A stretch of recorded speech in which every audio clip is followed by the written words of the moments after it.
Sa ibang balita, arestado sa isang follow-up operation sa Pasig ang 3 suspect sa panguholdat ng isang jeep.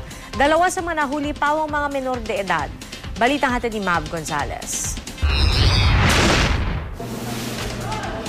Pasado alas 8 ng gabi nang ma-hold up ang sinasakyang jeep ng 3 babaeng ito sa bahagi ng Santolan Station ng LRT Line 2. Bigla na lang silang nag-declare ng hold up.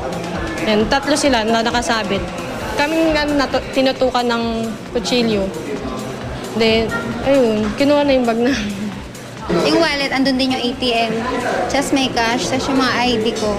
Ilang minuto matapos ang pangyayari, agad rumesponde ang Pasig City Ordnance Police para mahuli ang mga suspect na mga dispatcher pa umano ng mga jeep.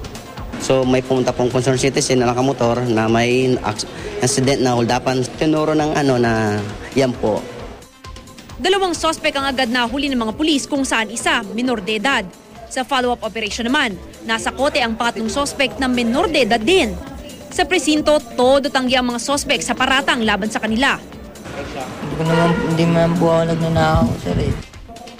Desidido naman ang mga biktima na kasuhan ang mga suspect. Mag-file po ako ng laban sa kanila para makulong, para hindi na po matularan ng iba. Mav Gonzalez, GMA News.